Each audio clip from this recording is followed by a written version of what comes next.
trends, both economic, political, and we choose every time another dimension of the way Latin American countries are, or the main issues that are going to affect Latin American country in the short and medium run. So, and we do it, Michael and myself, every quarter, and we invite somebody else to discuss other issues. Michael does the political outlook, I do the economic outlook, and this time we have Tamara Tarasuk Bronner to discuss issues associated with security, human rights, and the justice system in Latin America. Tamara is the director of the Peter D. Bell Rule of Law Program at the Inter-American Dialogue. Before joining the dialogue, Tamara was the acting America's director at Human Rights Watch, where she worked for a long period. Tamara was born in Venezuela and grew up in Argentina, so she's the best person to talk about economics, what not to do. But she's not going to talk to us about economics. So she studied law at Torquato Di Tella. She holds a postgraduate diploma on human rights and transnational justice from the University of Chile, and she has an LLM from Columbia University. Michael Shifter is a professor at the Center for Latin American Studies here at Georgetown University and former president of the Inter-American Dialogue.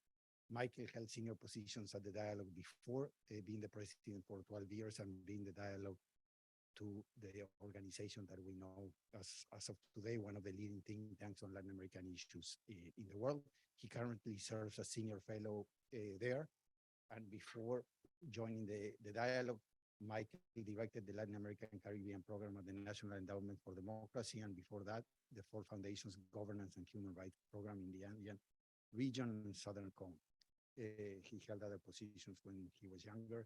He graduated from Oberlin College, holds an MA in sociology from Harvard University, where he taught Latin American development and politics for several years. I'm Alejandro Werner. I'm the director of the Georgetown Americas Institute, and with that, we'll give a space to Tamara, then Michael, then I will close and we will open it up to questions.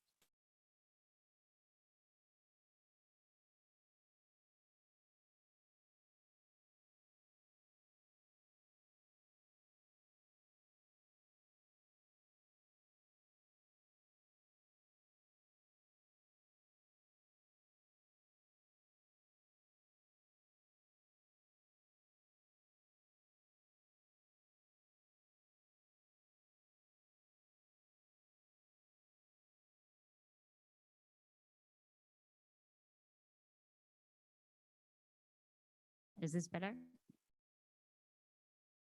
Well, I didn't need it though.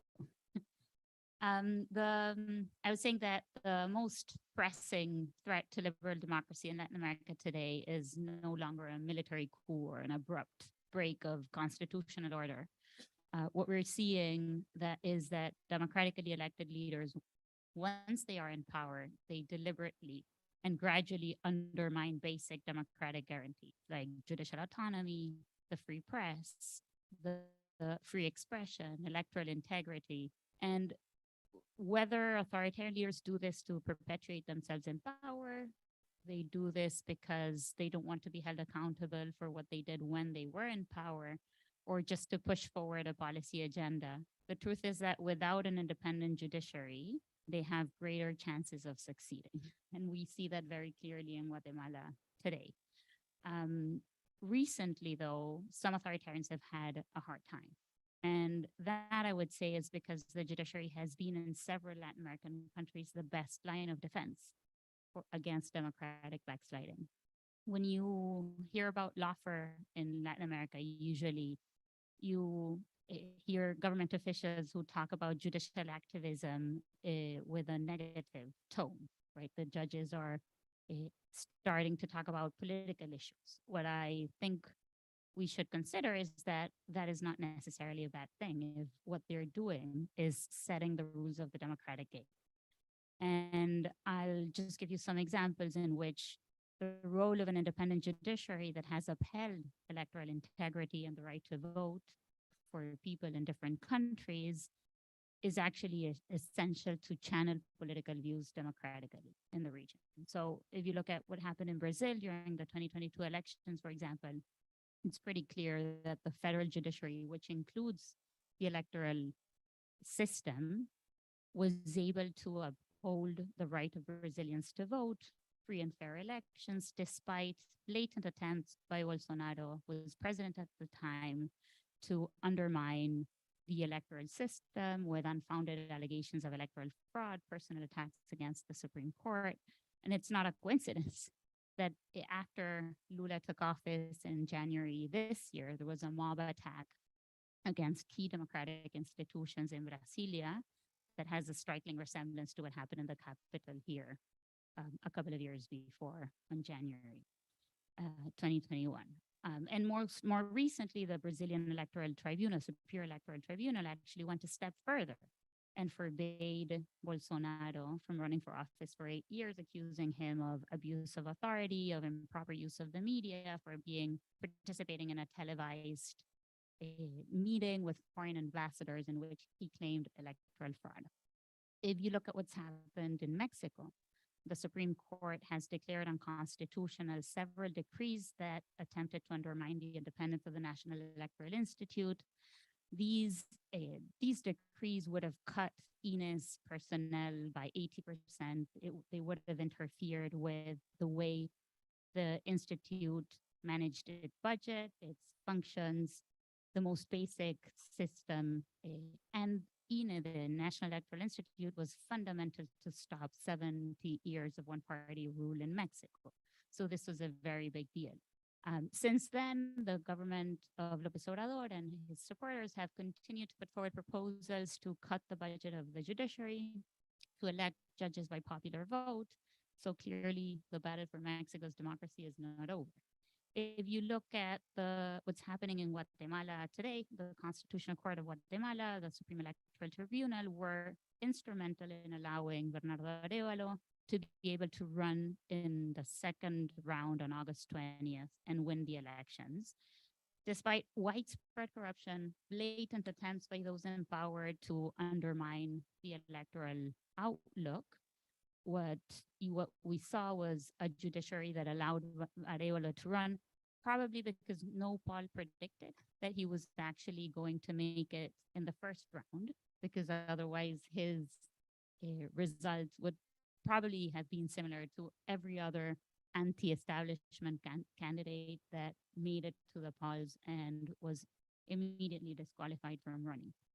In Argentina, the presidential election is limited to one term, but what we saw was a couple of judicial rulings by the Supreme Court in two provinces of San Juan and Tucumán provinces that, interpreting provincial constitutions, did not allow sitting governors to run again for re-election. The argument in one of the rulings was that the perpetuation in power erodes the principle of separation of powers, the existing of an open political system in which citizens can aspire to hold public office in general conditions of equality. The response by the president to that ruling was to say that it was weakening democracy.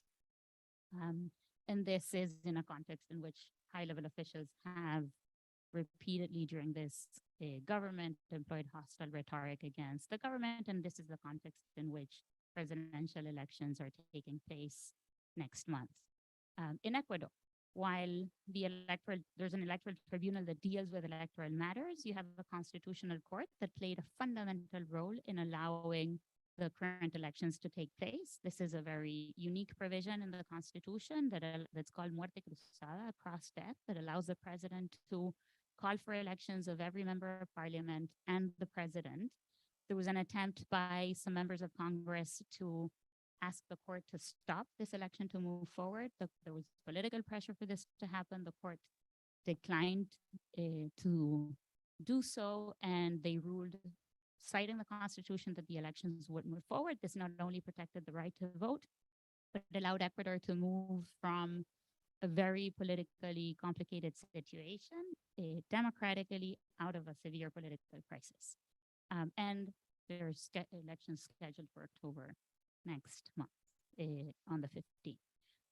In certain cases, however, the behavior of judges has been questionable. It's not all a rosy picture. If you look at the case of Brazil, some judges, there have been a lot of questioning of the way the Supreme Court protected democracy, going too far, for example, in limiting free speech. They blocked thousands of social media accounts without a lot of transparency.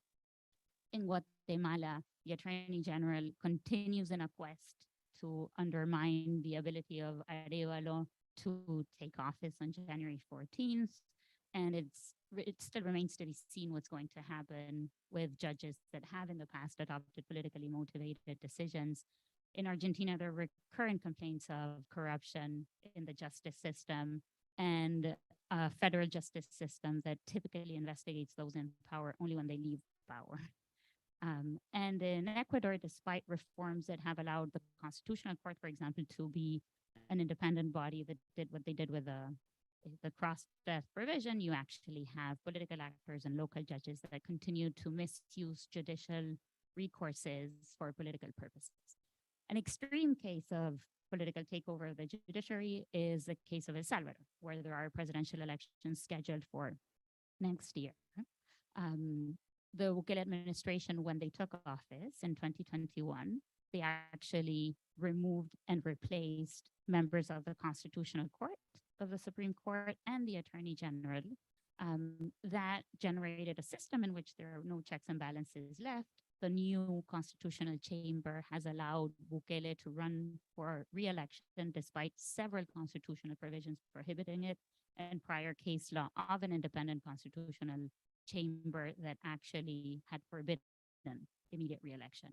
In this context, taking advantage of the lack of control of the executive, President Bukele was able to push forward his security agenda, which has very effectively reduced homicide rates, extortion rates, and this is a key concern not only in El Salvador, but in all of Latin America. Bukele was able to lower these rates at an enormous cost for the rule of law. This has happened, they adopted a state of emergency initially for 30 days. They've currently extended it. It's been a year and a half. And in implementing these norms, they've detained over 70,000 people, many with due process violations. There are reported cases of abuses in detention, disappearances, torture against detainees, and no due process at all, including a recent law that allows for mass trials of detainees. Actually, this week at the UN, I think it was yesterday, Bukele very proudly said that he wouldn't have been able to do this if he hadn't first replaced the Attorney General and the justices of the Constitutional Court. And this Bukele model that politicians all over the region are trying to export and bring into the other countries in the region, I think poses a very important question for us, and what I would think is a false dilemma between security or rights. One of the major challenges we face today, I think, in the region is how can we show that democracies can deliver on issues that people care about, including security, within the boundaries of the rule of law. It's much more sexy to sell the Bukele model with results in reducing homicide rates or reducing extortion rates than to talk about medium and long-term policies. But the truth is that what El Salvador has achieved in terms of security actually first is not there's no evidence that it is sustainable in time. Like, what is going to happen with the thousands and thousands of people that are detained in a country without a judiciary that functions independently? How will you figure out who has to remain in jail, who actually committed a crime and not? And second, this is likely not something that you can export. Like, can you actually imagine 2 or 3% of Mexico's population in jail without due process? So it really is like a false perception that you can magically export the Bukele model to other countries in the region. The truth is that we need a solution for the security problem in different countries. There are nuances to what the problem looks like in different countries, but it should be a combination of punitive policies, putting people in jail who have committed crimes, with preventive social policies that actually address the root causes of crime in different countries. And to do that, you need an independent judiciary that functions as a check on executive power. For that, so that the judiciary actually functions as a bulwark for democratic backsliding, you need transparent and merit-based systems to appoint and remove judges. You need courts that have independence, both financial and administrative. And you actually need other governments and countries to pay attention and support judiciaries that are actually doing this job in the countries where they're doing it. So just to close, what I would say is that politicians need to understand that they shouldn't be pulling courts into the political arena. The judges need to understand that the rulings have political implications, even if they're not politicians. And this is a very delicate balance to strike right. But when they do get it right, courts can have a very important role and can play, it can go a long way in contributing to strengthen a very fragile rule of law in the region.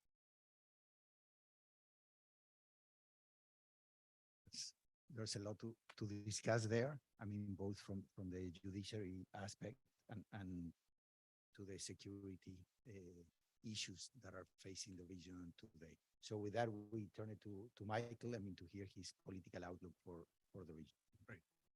Thank you, Alejandro, and thank you, Denise and Kate, for the invitation. It's a pleasure to be here and to share the panel with Tamara, and gives me enormous joy that she's at the Inter-American Dialogue directing the Rule of Law program, which is terrific. I'm not going to talk about rule of law, democracy, or any of those things. I'm going to really concentrate on the politics. But for the record, I believe in democracy and rule of law, but I'm not going to talk about it. I made the mistake preparing for this, Alejandro, looking at my notes from the last time I spoke in January when we convened the same session. And it's just quite striking how many political surprises there have been since then, which really reshape a number of countries and the regional landscape. So I want to highlight 4 of them that all of them took place in August, which is usually a sleepy month. Nothing happens, but it turns out huge things happened in 4 countries that I think were surprising to a lot of analysts and observers of the region. Of course, all of this takes place within a broad context of enormous uncertainty and governments that are having a harder time governing, and where there's a desgaste. How do you say desgaste in English? Like a exhaustion of leadership and governments in Peru and Ecuador, now Colombia and Chile as well. But first, let's talk about Argentina, which in my notes from last January, I posed the question, will Argentina continue to resist the regional trend of voting for populist outsiders? And I did mention Milei in my presentation as an important political force, but I think few predicted that he would come out the winner in the August 13th PASO presidential primary. So the answer to my question I posed is no. Argentina not resist it. It succumbed to that tendency that we've seen in a number of the countries. Each country has their own particularities, idiosyncrasies, but in essence, it's a broad public disgust with the political class, incapable of solving fundamental problems like inflation, poverty, corruption, security, and so forth. And obviously, Milei touched the chord in Argentina with his Libertad Avanza. All of you know about his ideas and platform of overhauling government and railing against socialism and eliminating the central bank and proposing dollarization. And everybody all of a sudden has become a Mileiólogo, analyzing him. And because he is obviously somebody who has emerged in a very, very important country at a very critical time in the region. He's criticized the Pope. He praises Donald Trump. And his slogan is to make Argentina great again. The good thing is you don't have to change the hat because it's the same. MAGA is the same thing. Instead of America is Argentina. The chances are that I think most people think, although it's not inevitable, that he is going to win. And believe it or not, this October 22nd, which people think is the ballotage, but it's actually the first round of the voting. And if he doesn't win the first round, then the second will be November 19th. He is so far leading the polls. The recent one I saw, he has about some 32%. And in second place is Sergio Massa, who is the Minister of the Economy and from the Frente para Todos, with about 27-28%. And third is Patricia Bullrich, who has dropped to about 21% or so. And Rafa may have more updated polls, but that's what I've seen. So he seems in a very strong position to win. The question is, will in the end Argentines find his ideas too radical, and perhaps he won just as a kind of sending a message at a protest vote? But when it comes down to really facing the reality of Javier Milei as president, there may be some reconsideration. But he seems, the likelihood is that there won't be, and that he'll be the next president of Argentina and take over in December. Then the other big question is, will he be able to accomplish all of these ideas that he's proposed? And he's going to have enormous constraints with very little representation in Congress, and courts, and he's going to have, how exactly he's going to sort of preside over these transformation that he's outlined that's in his mind, I think is going to be very, very complicated and very difficult. So will he moderate once he's elected and begin to make deals and try to accommodate other political forces and make a coalition? That's all those questions I think are very relevant, but nobody really has clear answers at this point. Second case is what Tamara mentioned of Guatemala, which I think was the biggest surprise of all of the four surprises. Even to him, I think he didn't expect to be coming second in the first round of voting, with Sandra Torres coming out on top. And then I think Arevalo won the second round overwhelmingly because it was clear that everybody was the sort of the more elite groups, what's called in Guatemala Pacto de Corruptos, were doing everything to kind of undermine him and discredit him and so forth. And that, I think he won enormous sympathy with the attack that really backfired, and it helped him, and it really brought him to a point of winning over 60% of the vote. An outsider as well, a very different outsider than Javier Milei, somebody who has an anti-corruption, pro-reform platform. So two countries with a revulsion of the political class, but two different outcomes in Argentina and Guatemala. Arevalo is a sociologist who really cut his teeth in politics in 2015 with the anti-corruption movement. Then it was called the Guatemalan Spring, when there was a lot of hope, and during the time that the UN-backed commission, CSIC, the Anti-Impunity Commission, was operating. And he turned out to be extremely, now very, very popular, especially among young people in Guatemala. He only faces opposition from the people who run the country. Besides that little detail, I think he's in good shape.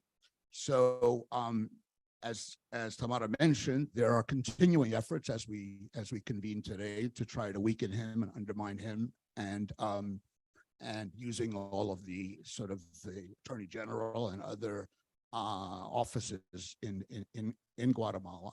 But he has overwhelming support in Guatemala, and he also has almost universal international support, which is not irrelevant in this case. The United States, the OAS, European Union, other Latin American countries. Obviously, what's crucial is what the Guatemalans think, but also having international support is very important in this scenario. So I think it's going to be extremely difficult, as much as many people sort of see Arevalo as this leftist that brings back these memories of the Civil War and the insurgents and the guerrilla fighting, which is really, there's no basis in that, but I think a lot of people sort of see him as a threat. Regardless of that, I think he's going to be inaugurated as Guatemala's president on January 14th.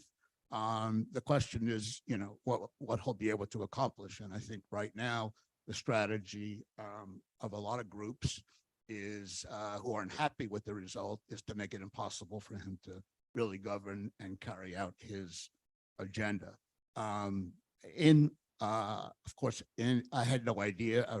Arevalo, as Tamara said, he was down in the polls, but he obviously there was an organization effort going on beneath the radar. I said in January, I said that there was little hope that the deterioration of governance and the spread of organized crime will abate in Guatemala.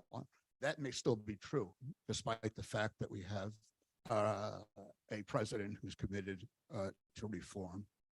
Third case is Ecuador, and Tamara mentioned the Muerte Cruzada, a weak president, and Guillermo Lasso, and a really unprecedented sort of ending the term and just, you know, and suspending and disbanding the Congress, which is part of the Muerte Cruzada, and to have early elections to complete the current term. And of course, the trauma of an unprecedented assassination of a presidential candidate and other political assassinations as well, along with rampant violence and the spread of organized crime and lawlessness. All of the candidates, when the election took place, were wearing bulletproof vests.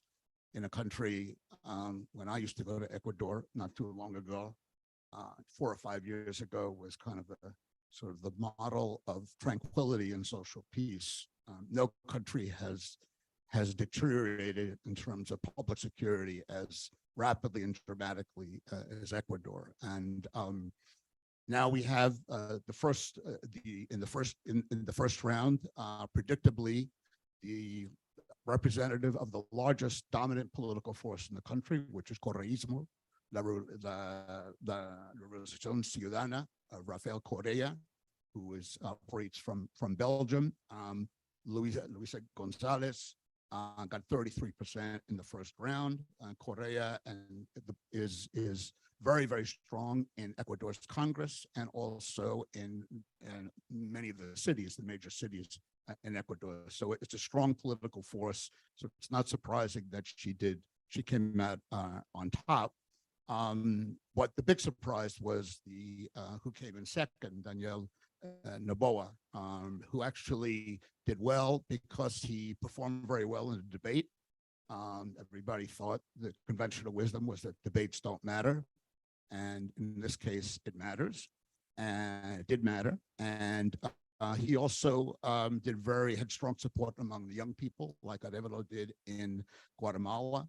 And he seemed to transcend or overcome the sort of divide of pro-Correa and anti-Correa, sort of the great divisions in the country. He kind of was not a part of that, which I think strengthened his appeal as well. So that's part of the reason why he won. He was an outsider as well, even though his father is a banana magnate who ran for president 5 times, including against Correa.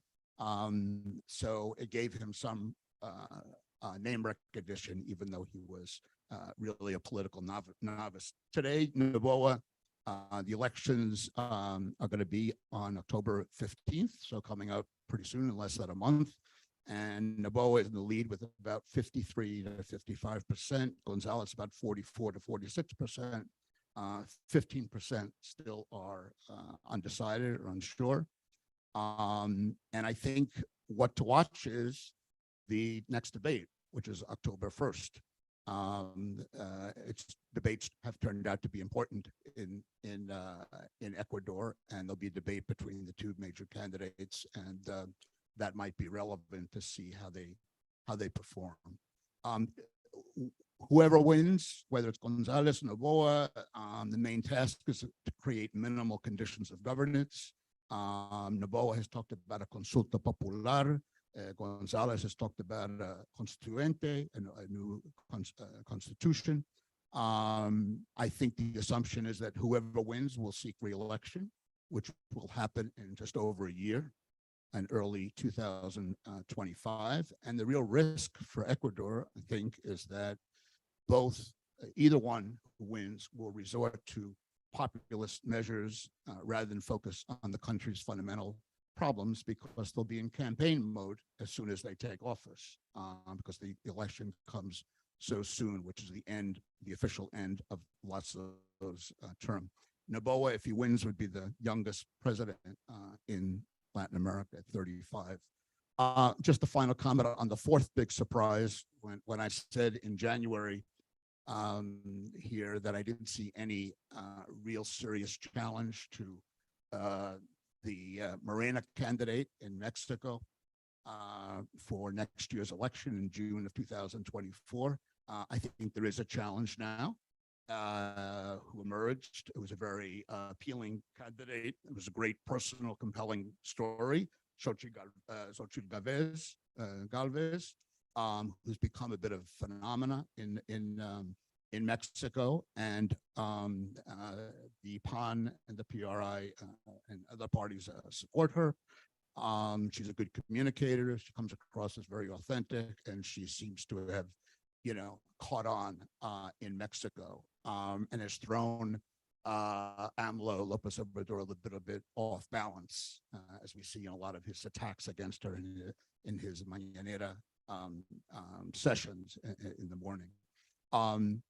The Morena candidate, Claudia Sheinbaum, not surprisingly, has a pretty comfortable lead in the current polls. And Morena, Lopez Obrador, despite everything, continues to be pretty popular. And Morena has built a lot of very effective clientelistic networks in Mexico, and has a control has strong grassroots organizations and controls a lot of state governments as well. So the odds are that Claudia Sheinbaum, the former mayor of Mexico City, will follow Lopez Obrador of the same party. However, I would not rule out, there's a lot of time left before the election. A lot of things could happen. And Galvez, at least, I'm not sort of predicting she's going to win, but there's a challenge. There's going to be a fight. There's a competition, which I didn't see in January.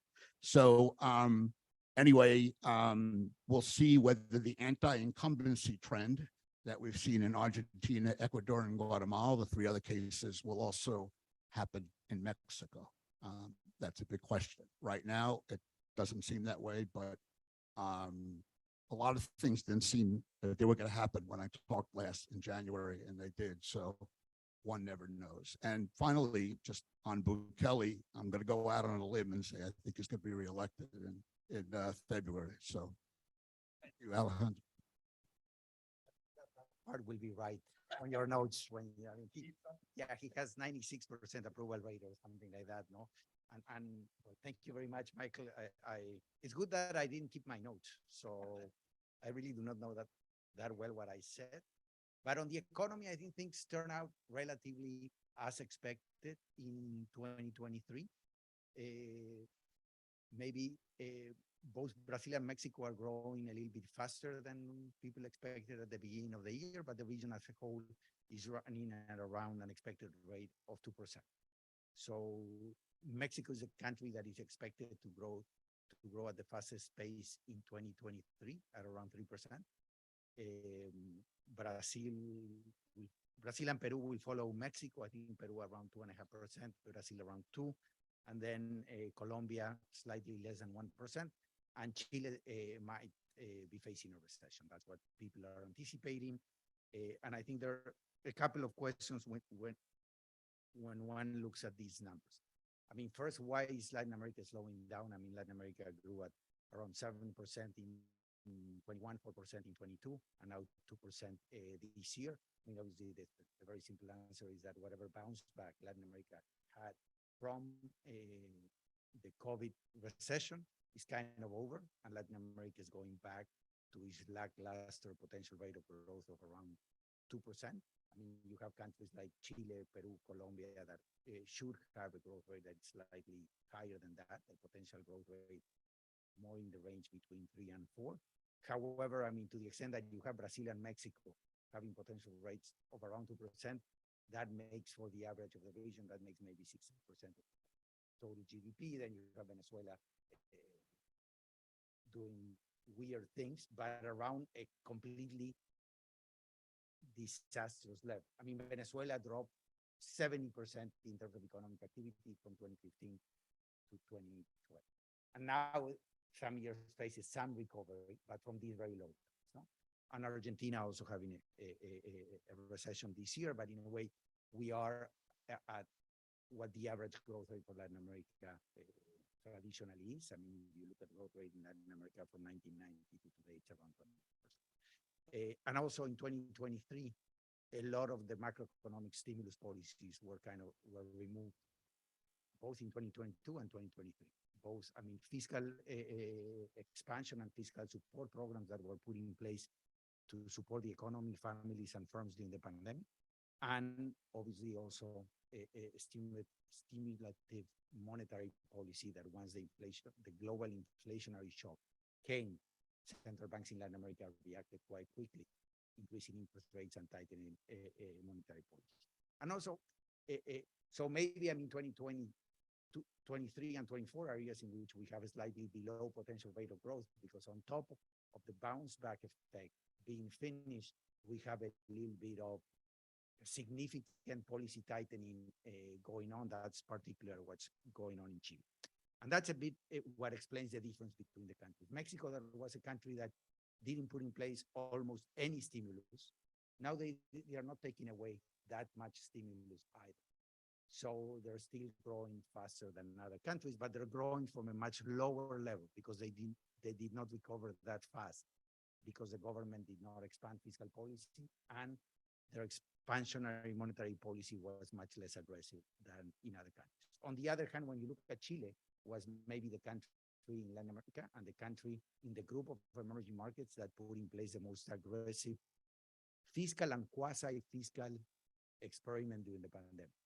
And now the Boric administration has been removing all of that at a very fast pace. And that's why, at a higher level than other countries, but that's why they're having a recession, because the fiscal stimulus withdrawal has been huge. I mean, in the case of Chile, not only at the end of the previous administration did they put in place significant fiscal stimulus, but they also allow those citizens with pension accounts to withdraw significant amount of money from their pension accounts. And if they wanted to save them in other accounts, that was fine. But if they wanted to expend it, it was also fine. And therefore, the aggregate demand stimulus at that time was very, very large. So in terms of economic activity, I mean, Latin America in 23 and 24, going back to traditional mediocre 2% growth. I think this, the most important story from the point of view of macroeconomics has been inflation. Inflation increased like it increased in the rest of the world, but Latin American central banks increase interest rates much more and much faster than in advanced economies. Brazil led the way in increasing rates, but after that, I mean, Chile, Mexico, Peru, and Colombia follow. Basically, inflation reached a peak in the range between 9 and 14% in 2022. Now the range of inflation in Latin America is around 4 and 7, except Colombia, that inflation is much higher. But we have seen like around a 5 to 7% decrease in inflation. And that's why many central banks have started, in contrast to what the Federal Reserve is doing and what the ECB in Europe is doing, three of the most important central banks in Latin America have started to reduce interest rates. So first it was Brazil, that is reducing rates relatively quickly, then Chile, or Chile first, then Brazil, and now Peru. So I think from those countries where we have seen significant declines in headline inflation, the one that is still to move is the Central Bank of Mexico. And from what comes out from the minutes from the central bank, this is going to take much longer. Somehow they're much more conservative than the rest of the central banks in Latin America. And they think that inflationary pressures are kind of lingering still in Mexico, and they feel much more comfortable with interest rates at those high levels. But I think in the other countries, we will continue to see reduction. Monetary policy will continue to be tight because they went for an extremely tight monetary policy when the inflationary shock hit, but they will bring interest rates to a more normal degree of tightness until they see a convergence of inflation to around 3%, that it's more or less the average of what Latin America has. On the fiscal side, almost every country has removed the stimulus that they have put in place. Debt to GDP ratios in Latin America went up a bit, but not as much as it was forecast at the beginning because the high level of inflation helped. In a way, I mean, given that a lot of these countries have long-term debt in domestic currencies, so if you place debt 3 years ago at 10%, and that debt had a maturity of 10 years, when inflation increases by prices increase by 10%, the interest rate on those bonds is already fixed at 7. So you're paying a negative 3% in those years in which you have a negative real rate of 3% in those years in which you have 10% inflation. So at least inflation helped to contain the increase in debt. However, going forward, whenever that debt matures, you have to renew that debt at a higher interest. So moving forward, Latin America will have a much more complicated debt situation that will need or will reduce the fiscal space that governments in Latin America will have to manage these complex political situations that these countries will be facing. In a way, Latin America came out of the commodity boom of 2003 to 2015 with important reductions in debt levels. And that gave some government, some fiscal space, at least to manage some of these political complications. Now, what you have is polarized societies, maybe governments that do not have, these newcomers into the presidency, that maybe it's a breath of fresh air with important agendas to break the political economy equilibrium that has a lot of problems in Latin America, but without structures. I mean, at the end of the day, even if society votes for a candidate with the right agenda, the day after the elections, the unions are still there, the big corporates are still there, a corrupt judiciary is still there, and the president has to implement their policies inside of that context. And sometimes, newcomers do not have the instruments to navigate this environment, and sometimes fiscal space helps to navigate this very dangerous environment. Nowadays, what you will have is significant newcomers coming in without fiscal space and with a significant level of fiscal tensions, and in some countries, also very dire economic situations, like in the case of Argentina, with inflation reaching maybe 140%, slipping maybe towards close to hyperinflation, and a stagnant economy when you compare GDP per capita for the last 40 years in Argentina. So in that sense, a very complex situation. In terms of poverty levels and income distribution, the region has done relatively well in weathering the pandemic, or at least reversing the worst effects of the pandemic on income distribution, but more than that on poverty levels. Part of that by putting in place significant transfer programs during the pandemic, and then given the recovery in the labor market that we have seen in the last 2 years. So let me maybe touch on two of the electoral issues and the implications for the economy that Michael was talking about. So on the one hand, in Argentina, you have and in this three-way race between Milei, Massa, and Bullrich. I mean, maybe first it's interesting to see, and maybe Tamara can help us with some legal knowledge. I mean, I haven't seen another example in which your finance minister is the candidate and still in function during the election. No, and then we saw, I mean, the conflict of interest that I thought it was going to be a little bit more hidden. So maybe negotiating with the corporates, I mean, some tax pardons, etc., vis-a-vis some campaign contributions, but we never know what the tax pardon.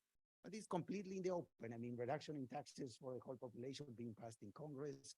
I mean, the freezing of prices. I mean, it's something that at least having somebody else in the Ministry of Finance that, although might manage the economy to support the candidate of its own party, at least will be a little bit more concerned about the personal implications of doing some of the things that they're doing. While if you put those two things in the same person, I think just playing everything in the, like Tuesday goal by Lazio against the Atletico, if somebody saw it, I mean, you send the goalkeeper to score the goal. You don't care if you get scored at the end. If it's your own persona, basically running for president, I think hopefully the next governor of Argentina will pass a law that you cannot do that. I think that's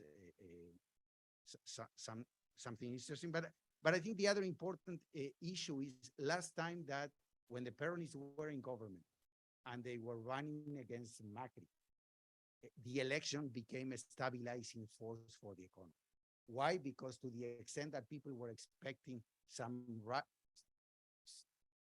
rational policy making coming into government, people that are forward looking were saying, well, maybe things are going to get better. And some money flew into the country and the situation was stabilizing. And I think even from the Cristina camp, it actually played out in a way that they were stretching their fiscal capabilities, but they were not willing to risk complete instability.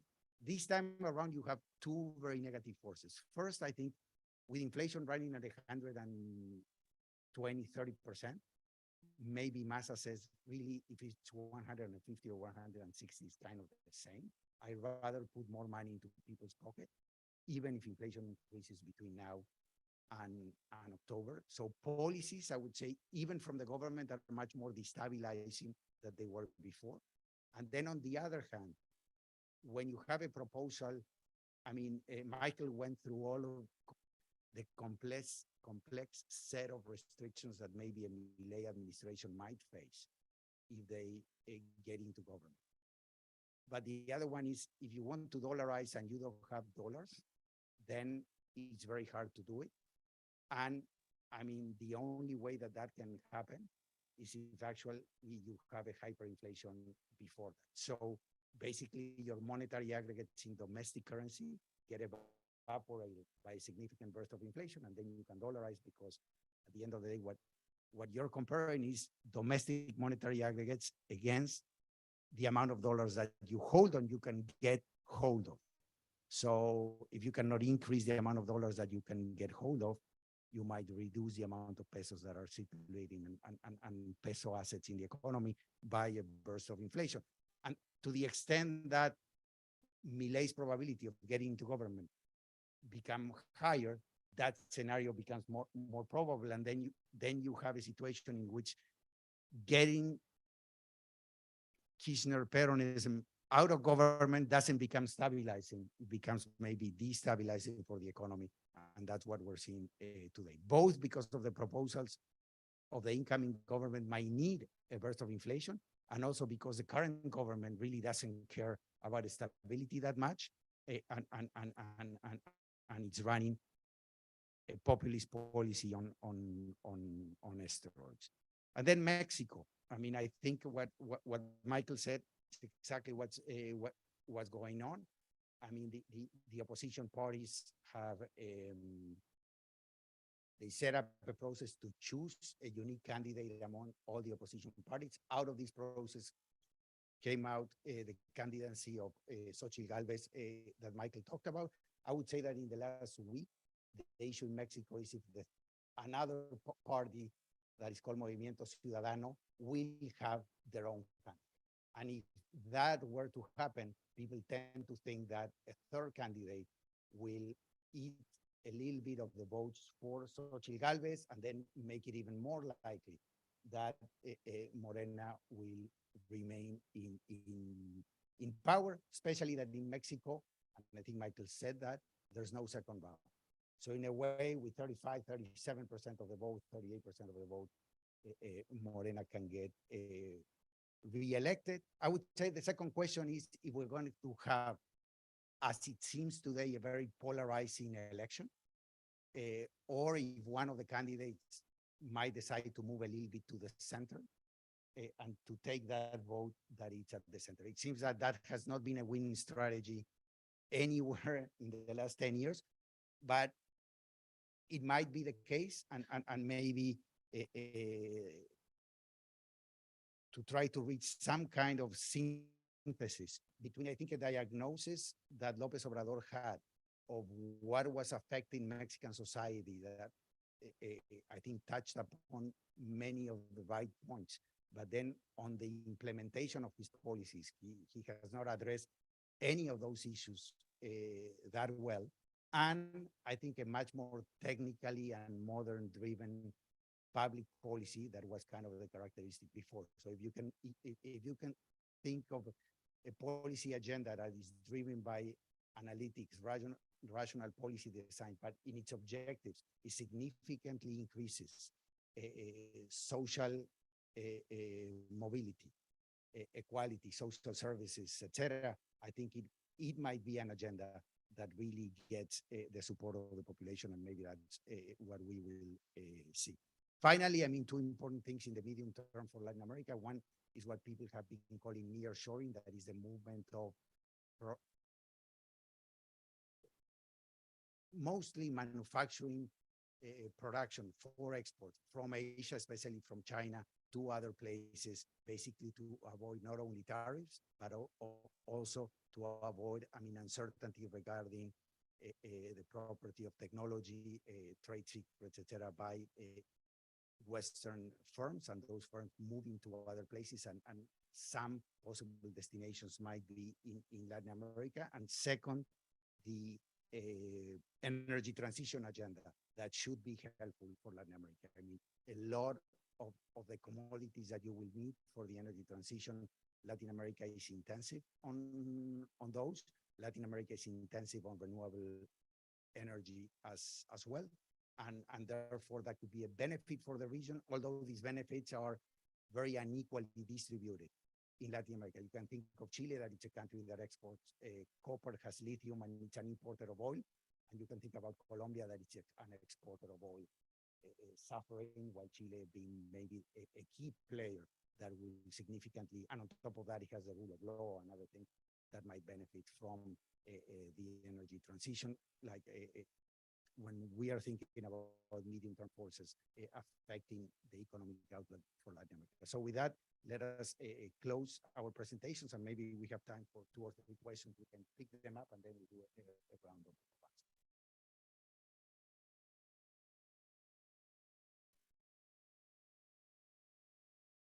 Hi, thank you for this presentation. It's mainly on what you mentioned at first, that there's an emergence of illiberal democracy in the region as a whole.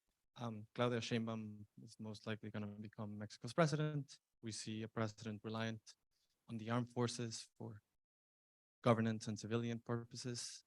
There might be division, there might be polarization. We might face a tighter economic environment, not particularly like Argentina or Chile, I get that, but with the budget spending, it might be more difficult to govern in 2024. Mexico doesn't particularly have a history of militarism the same way that the region does. How to think about it? How to think this reliance? How to understand how to pose as a challenge for governance in Mexico going forward?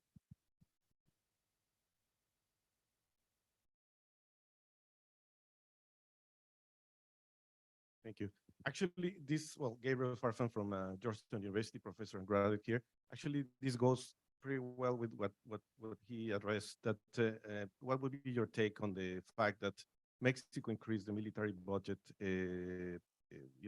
higher than in the 100 years? I mean, since the World War II, we haven't had the amount of resources devoted to the armed forces. And this happens also in Latin America. So I understand that there's no coups anymore, but the armed forces are increasingly participating in many aspects that were not traditional for them. And the second thing that wanted to ask is, what would be your take, Professor Shifter, on the fact that Xochitl Galvez just proposed to actually decrease the age of the programs of the current President López Obrador to 60 years instead of 65? She proposed to go down to 60. And if that will be a clientelistic approach, or that will be just more like a policy. And last thing for Alejandro, sorry to ask so many questions, is that the president just proposed one of the highest, if not highest ever,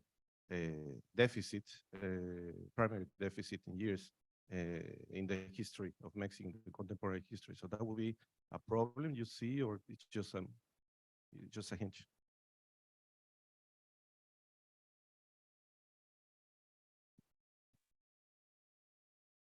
Thank you very much for your presentation. It was wonderful. And my question is centered on US-Latin American relations. I would like to know if the main concern for the US are the human rights and Bukele managing of the maras, or is the alignment toward China of Bukele? And I mean that his speech in the last Union said a lot about how Bukele is shifting away from the US orbit. So I would like to know which is the main concern, if the human rights or the Bukele alignment to China.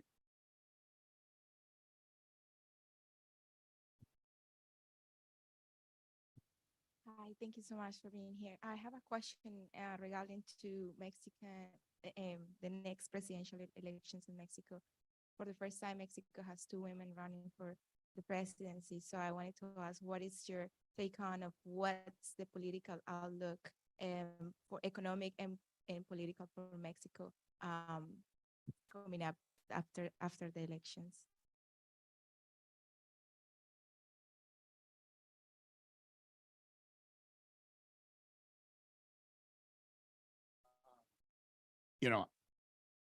Your question is, I mean, I've been saying this for, many months. I mean, even looking at Latin America as a whole, I mean, beyond Mexico, but just saying, I mean, we could all make a list of all the things that worry us about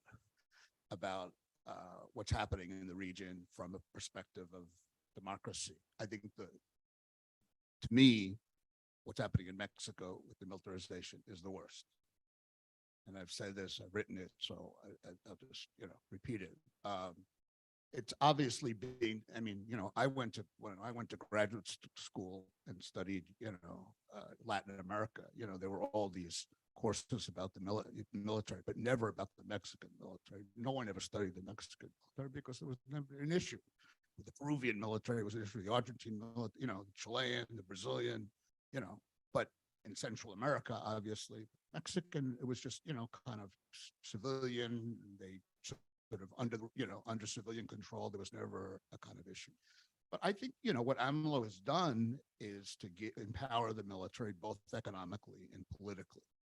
And, I mean, I hear some people say, well, AMLO's done things you may not like, but he hasn't really transformed Mexico. Yeah, he has transformed Mexico. That's a structural change. It's a structural change that's extremely hard to undo.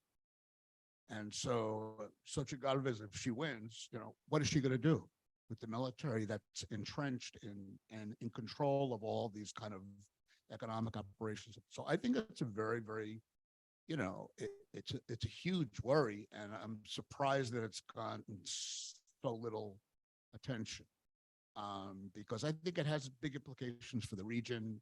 And, it's sort of, the Mexican military gets this. I mean, it really is it's one of the things, that when AMLO was elected, everybody, all the Mexicans said, you think he's going to be another Chavez and everything, another Hugo Chavez. And I said, no, and I don't think he has. But in this particular area, the similarities of what Chavez did. And of course, obviously Chavez was a military officer, so it was a little different, but the way that he empowered the military strikes me as pretty similar to what AMLO is doing. And I think AMLO is doing it as a way to, and I think he said this, he's pretty open about it, as a way to make sure, preserve his legacy, because he knows that this is something, a lot of his policies could be undone by a successor, but he's smart enough to know that this is one that would be very, very difficult. So it's something that he would leave. And I think it's very, what do we do about it? I think at a minimum, I think there's just been silence about it as far as I can tell. And that's that's a starting point. This goes, against, I think, a lot of the norms and standards and, that Mexico has traditionally always had regarding, despite all the problems at Mexico, this was never an issue in Mexico before until now, at least what I understand. So I couldn't agree more with with that. And I think it's a real problem. Was there any other, I think another question, Well, I endorse everything that Mike just said. What I would add, tying it to your question about the next woman president of Mexico, I would say two things. First, I'm very interested in seeing how a woman is going to undo this mess in front of Mexican military that, as Mexican society, is pretty machista. So it poses an additional challenge to whoever is going to rule. And I want to stress what you said. This is, as complicated as the militarization of public security is in Mexico, the militarization has gone way beyond security issues, and the economic power that the military has today is huge. So it's going to be a challenge to deal with. And the other thing I would say to your question, to add to what Mike was saying, is it's interesting that the two leading candidates are women. It doesn't really mean anything for women's rights or gender issues if they don't have a gender agenda. And none of them have clearly set that out as a priority to date. So I think that's something to ask about. And then there was a question about US Latin America relations at some point. Maybe you want to add to that, but the question, I think, is the main concern for the US human rights or the Bukele alignment to China? I don't think Latin America is the main concern for the US government, period. There's not a clear US policy towards Latin America because we have a lot of competition.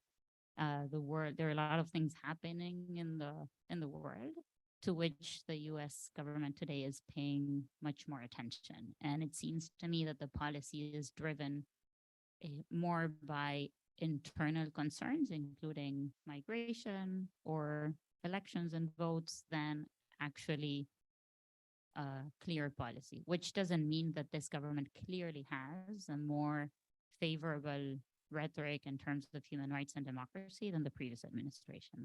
That's the sea change, but that doesn't translate into a clear foreign policy towards the region, in my view. So look, on the economy, I don't see, there's been a huge outcry in terms of the increase in the budget for next year. I think it's not good policy, but it's not the end of the world.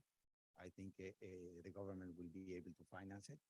They have been very prudent for the last 5 years in terms of debt to GDP levels, in terms of access to international capital markets, in terms of access to multilateral financing from the institutions here in Washington. I think there's ample space for the government to manage their debt and fiscal policy for 2024. So I wouldn't think that there's, the Mexican economy is pretty resilient for next year. I think the problems will come for the next government. It's very hard to think that with demographic pressures weighing on expenditures for the next 6 years, without the political power that the president will have to contain expenditure pressures this president can cut down on the budget for medicines. and it doesn't affect his popularity, his political capital, etc. I think he sends his budgets to Congress, and the Congress does not modify them, and they just pass them. I don't think. I think we will go back to budget politics as usual. And so, if you put on demographics, if you put on top of that political pressures weighing on expenditures, etc., the next government will face a very complex fiscal outlook. I think on the militarization of Mexico would be nice to have a seminar with people that have thought a little bit more about this issue,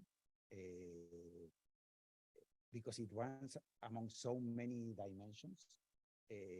Some of them very simplistic. I think López Obrador thinks that he has an army of people not doing anything, so he might put them to work.